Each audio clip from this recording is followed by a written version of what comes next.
여러분께서는 시티즈 스카이라인 2를 플레이하실 때 어떤 점이 가장 중요하게 여겨지는 가치이고 어떤 점들을 가장 아쉬워하시나요? 저 같은 경우에는 가장 한국적인 게 무엇일까? 한국의 어딘가에 존재하는 도시 같다라는 그런 설정을 저는 되게 좋아하는데 이번 영상에서도 또 여러 가지 유용하게 사용해왔던 모드 혹은 에셋에 대해서 소개를 해드리고요. 우선 첫 번째로 여러분께 소개를 해드리고 싶은 가장 좀 몰입감을 높이는, 현장감을 높이는, 그리고 또 현지화에 많은 도움을 준 몇 가지 모드가 있는데요. 여기는 이제 리얼리스틱 트립스고요. 실제 그 국가 데이터를 가지고 만든 거라고 해요. 싱가포르의 그 프리셋을 한번 가볍게 한번 살펴보고요. 직장 그 출퇴근 시간을 얼마나 이거를 앞당기고 이렇게 지연을 할 거냐 이런 얘기예요. 그래서 우리 그 옛날에 저기 서울 지하철 9호선이 이제 사람이 너무 많아서 이제 막 10시 출근, 11시 출근 이런 거 장려하던 때가 있었던 그 기억이 있는데 요런 거를 조금 시뮬레이트 한다는 얘기입니다. 근데 조기 출발도 이제 출근 시간 회사가 집에서 너무 먼 사람들은 알아서들 그냥 일찍 나온다는 얘기예요. 그다음에 저녁에 일하는 사람, 밤에 근무하는 사람, 그러니까 오후에 출근하는 사람, 야간 근무하는 사람들 전체 노동자 중에서 얼만큼 일을 하느냐 요거를 이렇게 설정을 하는 거고요. 그렇고 점심시간 확률, 점심시간 동안은 근무자들은 음식 또는 간편식을 사러 쇼핑을 하거나 여가 시간을 가질 수 있다. 실제로 점심시간에 사람들이 주변에 어떤 편의점이라든가 이런데 음식점 같은 데를 찾으러 다니기 때문에, 그래서 도시 계획을 하실 때 아까 사무 건물이랑 상업 건물이랑 붙여 놓는 게 저는 실제로 그렇게 붙여서 구역을 그렇게 나누고 있고요. 근무 시간, 시작 시간하고 근무 종료 시간도 뭐 얼핏 비슷하죠. 만약에 9시에 출근이다 그러면은 9시 땡 하고 일을 한다기보다는 8시 반부터 슬 나와서 막 일을 하고 사무실에서 그렇게 하잖아요. 그런 느낌으로 좀 이렇게 조정이 된 것 같아요. 실제로 싱가포르가 어떤 상황인지는 모르겠고, 그래서 근무도 좀 비슷하다 생각을 했고, 새벽 쇼핑 및 여가 활동 금지, 이것도 모드를 설치하지 않았을 때는 시민들이 새벽에도 그냥 막 밤이든 낮이든 그냥 밖에 나와가지고 쇼핑하러 다니고 그러거든요.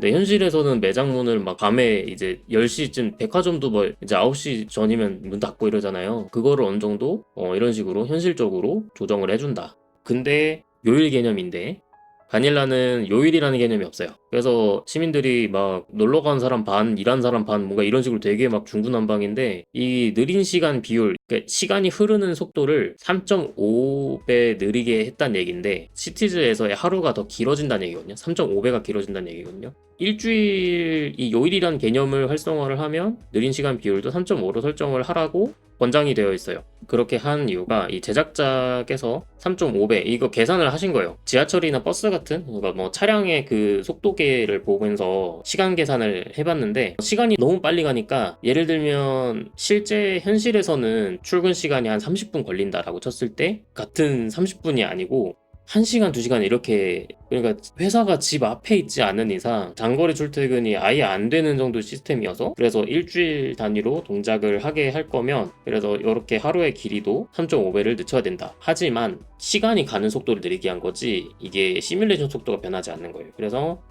주 7일로 설정을 하고 이제 시간 비율 이렇게 하루의 길이도 길게 했다. 그러니까 하루의 길이를 3.5배 늘렸다라고 생각하시면 됩니다. 미리 세팅해 놓은 값이 있으니까요. 여러분께서 뭐 어지간하면 굳이 건드리실 필요가 없고요.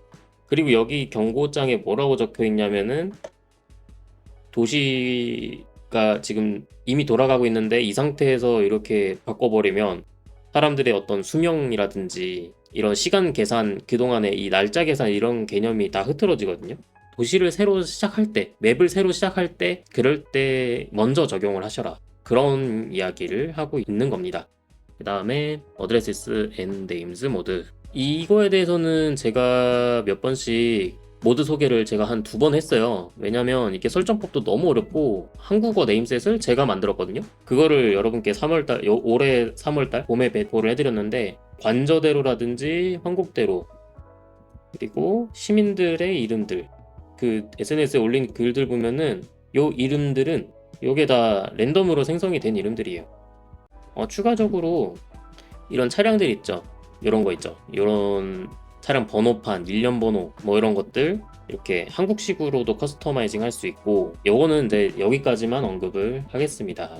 그다음에 OSM 익스포트라는 모드에 대해서 제가 설명을 좀 해드릴게요. 이게 오픈스트리트맵의 그 양식에 맞게 내보내줄 수 있는 그런 아주 재밌는 맵입니다. PDF로 내보내기가 된 거예요. 정상적으로 변환이 된 것이 이제 확인이 되었고요. 좀 몰입감을 높여주는 아주 재미있는 모드였다고 생각합니다. 다음에 에셋 현대버스, 경기도 버스인데 색깔도 여러 개 원하는 색깔 설정하실 수 있으니까요. 버스 색깔도 뭐 빨간색으로 하면은 광역버스도 가능하고 일반 버스, 좌석버스 이런 느낌으로 파란색도 지정을 할 수 있고 여기는 아이오닉 5도 보이죠. 자, 여기 보시면은 또 통근형 전동차도 보이고 저 뒤에 가면은 화물열차도 지나가고 있는데 그래서 이거를 이렇게 여러분께서 이 1인칭 시점으로 볼 수 있는 모드가 또 따로 있어요. 철도 차량뿐만 아니라 움직이는 거 뭐든 다 돼요. 시민 하나하나 다 이렇게 1인칭 시점으로 볼 수도 있고 엔터프리 카메라가 이제 그 자유 시점으로 이런 식으로 직접 내가 여기 도시에 와 있는 듯한 느낌을 주는 대도시 중간, 대도시 한가운데를 내가 이렇게 걸어 다녀 본다 뭐 이런 것도 가능하고요.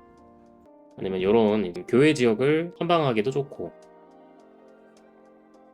자, 여기까지가 제가 추천해드리는 모드이고요. 궁금한 점 있으시면 댓글 편하게 남겨주시고 여기 영상에 소개되지 않은 모드들이 정말 많거든요. 그래서 자세한 사항은 이제 영상 고정 댓글에 확인해 주시면 감사하겠습니다.